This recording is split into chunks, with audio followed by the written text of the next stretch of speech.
a land shrouded in mist, where church bells toll in harmony with the howling wind from the Scottish Highlands and the green fields of Ireland, a time when faith could cost one's life and political differences could spark war. This is the story that shook the island of Britain in 1639, when tensions between Scotland and Ireland, two lands with long, painful histories, erupted into a conflict that altered the course of English history. Behind this upheaval lay a growing rift between King Charles I and his people, fueled by his ambition to enforce religious uniformity across his kingdom. In 1637, Charles I imposed a new Anglican Book of Common Prayer upon the Scottish Church, which followed Presbyterian principles. To the Scots, this was blasphemy. Amid a wave of protests, the National Covenant was born in 1638, a solemn vow by the Scottish people to defend their faith and freedom from royal interference.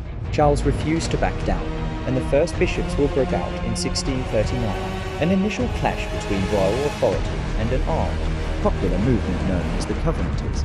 In Ireland, tension simmered against an equally complex backdrop.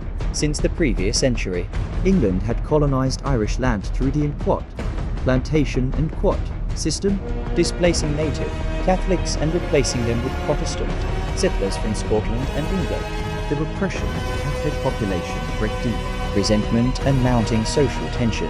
When conflict flared in Scotland, Protestant nobles in Ireland feared the spread of rebellion.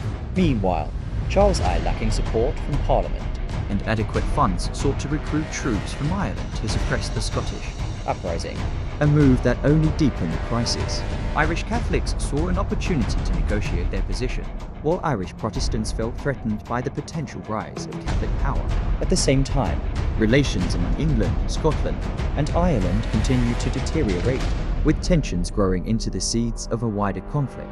The first bishops' war ended without a major battle, but exposed the fragility of royal power and the resolve of the Covenanters.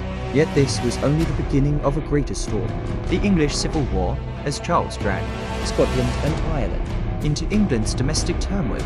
Civil war erupted in 1642 and raged for nearly a decade, entangling all three kingdoms in a vortex of bloodshed, intrigue, and regime change, from the roots of religious conflict and national identity, through deep grudges and historical traumas that would shape the relationships among England, Scotland, and Ireland for centuries to come.